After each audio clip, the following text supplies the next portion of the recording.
conosco. Ele está no meio de nós. Proclamação do Evangelho de Jesus Cristo segundo Marcos. Glória a vós, Senhor.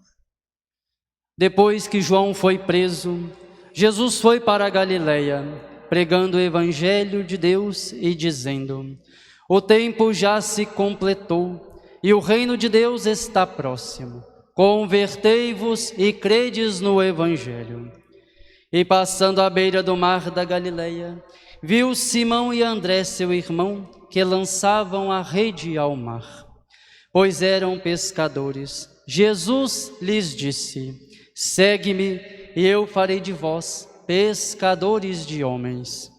E eles, deixando imediatamente as redes, seguiram a Jesus. Caminhando mais um pouco, viu também Tiago e João, filhos de Zebedeu. Estavam à barca, consertando as redes, e logo os chamou. Eles, deixando seu pai Zebedeu na barca com os empregados, e partiram seguindo Jesus. Palavra da salvação. Glória a vós, Senhor.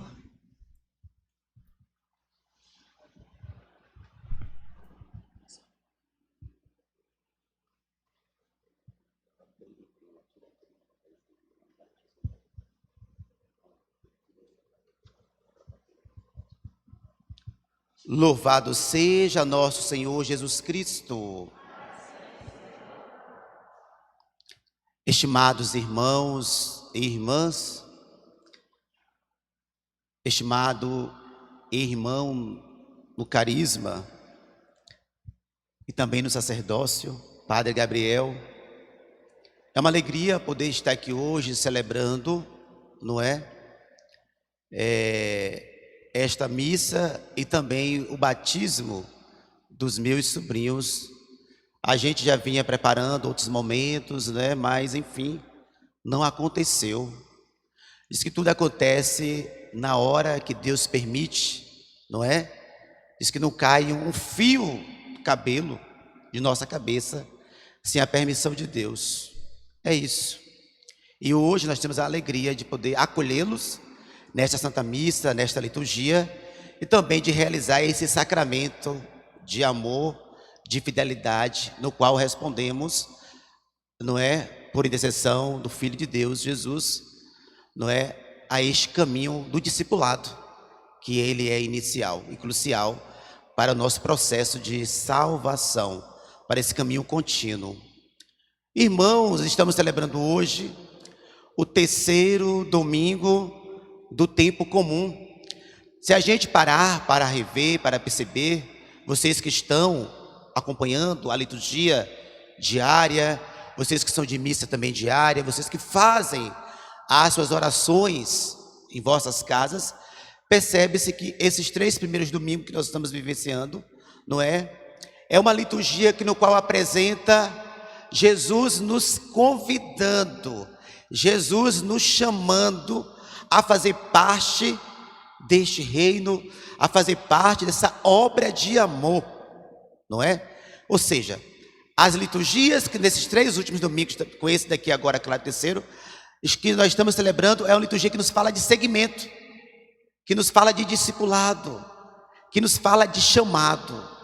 Deus, Ele nos chama o tempo todo Deus está nos a chamar, não é?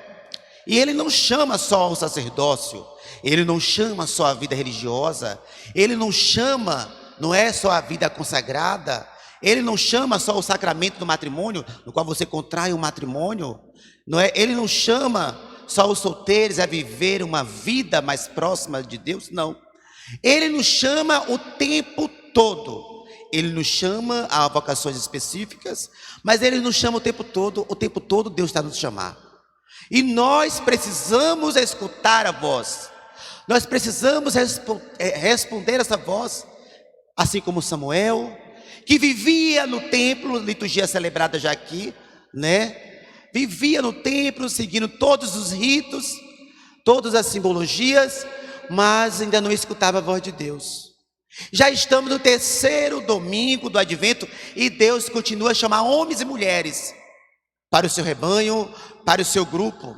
E nós, como as ovelhas, nós como conhecedores da palavra, nós precisamos ouvir a voz do nosso pastor.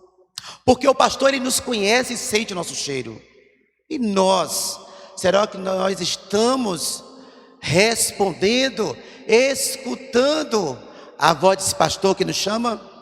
E ele nos chama o tempo todo no ministério, não é? Na vida eclesial, na vida monástica, em todos os cantos o Senhor está a nos chamar. E esse chamado, ele exige resposta.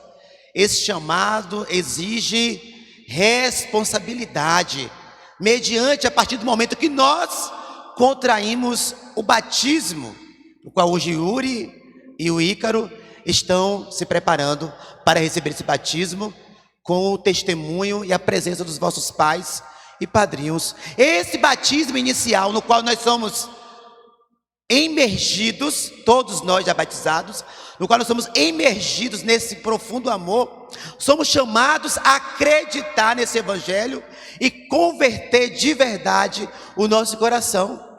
Tema de hoje dessa liturgia: convertei-vos e credes no evangelho. Então, viver no amor perpassa pela conversão de verdade, não artificial, mas de verdade. Precisamos transformar a nossa vida de verdade, não é de brincadeira. É isso mesmo, é sério, não é? Então o Senhor nos convida: convertei-vos. Eu quero fazer de vocês homens, pescadores de homens. Ou seja, somos chamados a fazer parte deste grupo da companhia de Jesus. Quem de nós não quer fazer parte desse grupo? Ser companheiros de Cristo, fazer parte dessa companhia. Eu quero ser. E você que está em casa nos acompanhando nas plataformas digitais, vocês querem fazer parte? Vocês querem aderir ao reino de amor, ao reino de paz, de justiça, de misericórdia? Não é? Porque ser batizado é realmente converter a nossa vida. E converter a nossa vida é converter o nosso coração, gente. É converter o coração, porque a lei de Jesus é o amor. É essa lei que ele nos mede, é essa lei que ele nos julga. Ou seja, o Senhor, ele não nos condena, o Senhor nos acolhe. Ele nos acolhe como nós somos. E nós somos transformados exatamente depois dessa acolhida, que é uma acolhida de amor, que é uma acolhida que nos insere na presença de Deus, que é Pai e que é misericórdia. E nós esquecemos isso. Esquecemos que Deus está o tempo todo a nos chamar, que Deus está o tempo todo a nos falar, que Deus está o tempo todo nos carregando no colo, e nós não estamos nem aí para Ele. Afinal, com esse evangelho de hoje, somos chamados a rever também o nosso batismo. E eu falo agora de forma especial para Maurício, para Miriam, para Laís e para Adriano.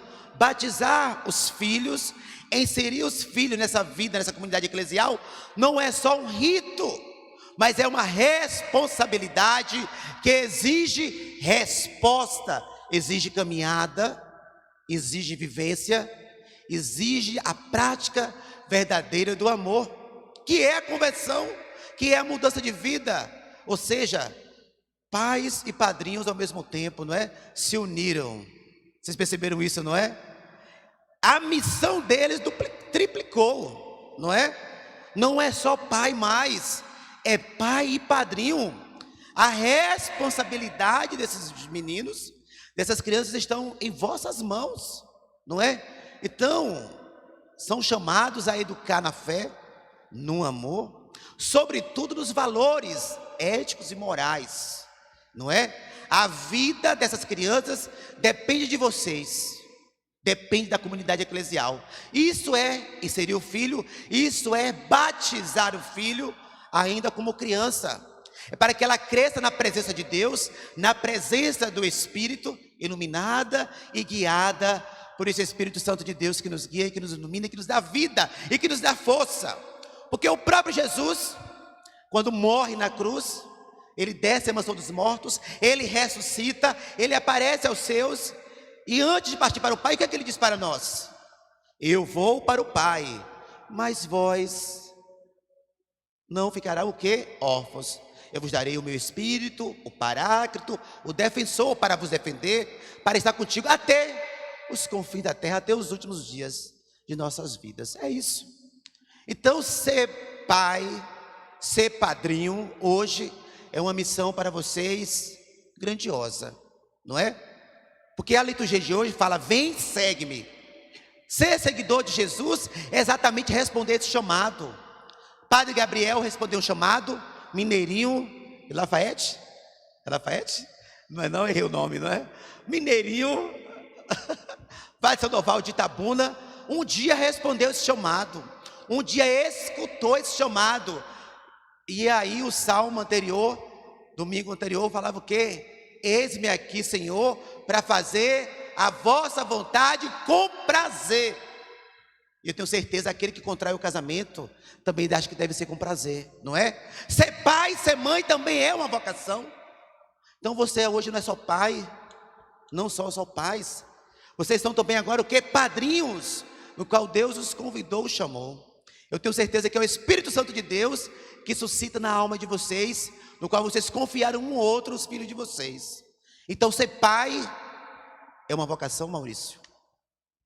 É uma vocação, Adriano. Ser mãe, Laís, Miriam, é uma vocação. Muitos aí dizem ser pais, quando na verdade não são. Porque pai não é gerar ali, naquela relação, não. Ser pai é presente, é ser presente na vida da criança, sobretudo na vida da família. Estar o tempo todo do lado, para o que der, o que vier. É o que faz o filho dizer que o meu pai é um herói e minha mãe é uma heroína. São exatamente esses valores acumulados ao longo da vida e ao longo da história dos filhos de vocês. Então dê o prazer aos filhos de vocês, chamar vocês sempre de pai, de herói e de mãe, de heroína. Porque vocês não são só pais não, vocês são padrinhos também, né? Deus vos chama para uma missão maior, ser pais, ser padrinhos, sobretudo na falta. E às vezes a gente esquece disso, não é? Muitos brincavam de batizado quando se falava de ser padrinho para receber um belo presente. Não, quem vai ser seu padrinho vai ser o seu João. O seu João vai lhe dar um carro. Já estou exagerando, não é? Ainda mais agora com essa pandemia, com essa crise, não é? Mas antigamente as pessoas trocavam realmente o sentido e os valores do batismo. Um outro ponto é quando a gente oferece um filho para uma pessoa que não vive da fé, quando vive até em outra religião, quando não comunga da mesma fé ou quando não se tem um exemplo para dar. Então vocês estão confiando, eu tenho certeza, os filhos de vocês, porque vocês conhecem o coração e que vocês conhecem a vida um dos outros. Que seja assim, não é? Então hoje a liturgia nos chama, e ela nos chama os 4 homens para ser pescadores. Com esse chamado, o Senhor chama também cada um de nós. Está na presença do Espírito, está na presença desse Deus que é amor, que é bondade, e que precisa de cada um de nós para dar continuidade no reino de amor e nesse reino de paz. Ou seja, esse mundo lá fora precisa de verdade, esse mundo lá fora precisa de dignidade, esse mundo lá fora precisa de paz, esse mundo lá fora precisa de justiça. E aí, quando a gente fala disso, Padre Gabriel, as pessoas nos tratam como comunista. Mas quem fala disso para nós é o próprio Jesus Cristo, que quer um reino de amor, um reino de paz e um reino de justiça. Ou seja, que sejamos verdadeiros, que convertemos de verdade os nossos corações. É isso que Ele quer. Ele quer que pelo menos dentro das nossas próprias casas, dentro de nossas próprias famílias, sejamos capazes de perdoar um outro. Sejamos capazes de reconhecer o nosso erro. Sejamos capazes de reconhecer nossas mazelas. Sejamos capazes de reconhecer nossas fragilidades, as nossas dificuldades que às vezes nos atrapalham a viver o segmento de Cristo. E depois, para finalizar, que sejamos humildes na presença desse Deus que nos ama, que nos acolhe como nós somos. E acolher como nós somos não significa permanecer no erro o tempo todo. Significa que um Deus que nós temos, o Deus que nós acreditamos, é um Deus que quando nós caímos, nós temos alguém para nos levantar. Amém? Nós temos alguém para nos dar a mão. Ou seja, a gente não continua no poço, a gente não continua no buraco, não. Nós somos chamados a levantar e a ficar de pé, porque o Deus que nós temos é um Deus de bondade, é um Deus de misericórdia. Então sejamos também transformadores da paz. Sejamos também, não é, esses corações humildes, para que possamos tocar o coração das pessoas que estão lá fora, também com o nosso coração de amor, porque Jesus, ele nos toca com coração de amor. É por isso que ele nos dá a mão, é por isso que ele acolhe a mulher arrependida, a prostituta, quando está lá caída, não é? Quem não tiver pecado, que atire a primeira pedra. E os mais antigos, os mais experientes, levantam a pedra, depois jogam ao chão, não é? Nem eu te condeno, vai em paz e não peques mais. Esse é o Deus que nós temos, porque se você quiser transformar, converter a vida de alguém, é preciso primeiro acolher, é preciso primeiro oferecer o abraço de pai, o abraço de mãe, palavras de conforto, palavras de misericórdia, porque é isso que Deus faz conosco o tempo todo. É isso que Ele fez conosco, morrendo na cruz para nos salvar, morrendo na cruz para nos resgatar, morrendo na cruz para nos remir, morrendo na cruz para nos levar à glória com Ele ao Pai. Louvado seja nosso Senhor Jesus Cristo. Para sempre seja louvado. Eu vou agora para